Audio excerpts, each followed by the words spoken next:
Salut à tous, c'est l'analyste et on se retrouve pour la première critique de film et de série sur ma chaîne. Cette première critique portera sur le film Jérusalem. Alors tout d'abord, je vais vous présenter le film. Jérusalem est un film israélien réalisé par Doron Paz et Yohan Paz, je sais pas si ça se prononce comme ça, qui est sorti en 2015. Il est filmé par une des caméras d'un des personnages du film, donc en quelque sorte on incarne la personne.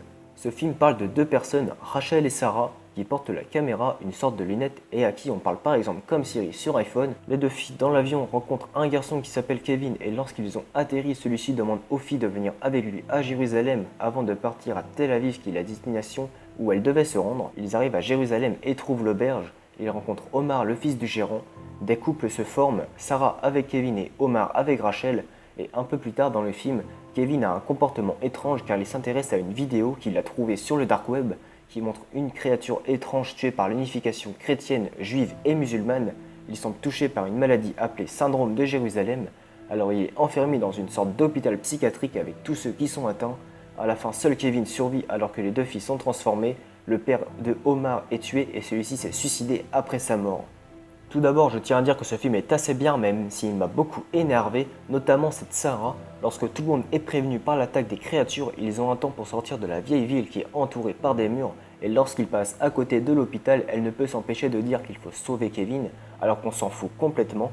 Ce type, elle le connaît depuis 2 jours et elle veut déjà le sauver avant de sauver sa peau. Elle est complètement conne mais ça ne s'arrête pas là avec cette fille.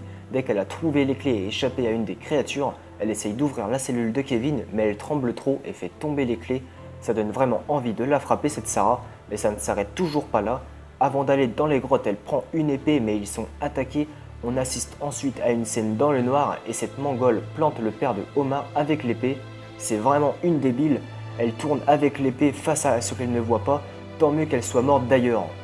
Il y a pas mal d'autres choses débiles dans ce film, mais c'est vraiment Sarah que j'ai remis pour cette critique, car elle est complètement conne. Par exemple, lorsqu'elle se fait voler son sac, la seule réaction qu'elle a, c'est courir après le gamin qui le lui a volé. Elle n'a pas réfléchi qu'elle pouvait se perdre. Au final, on ne verra pas ce qu'il advient de Kevin après qu'il se soit échappé, mais en tout cas, ce film nous a fait un beau tour dans Jérusalem, et c'est une très belle ville d'ailleurs.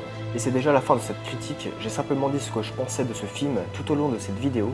N'hésite pas à lâcher un like et à t'abonner si tu viens de découvrir ma chaîne, et je vous donne rendez-vous pour de futures vidéos.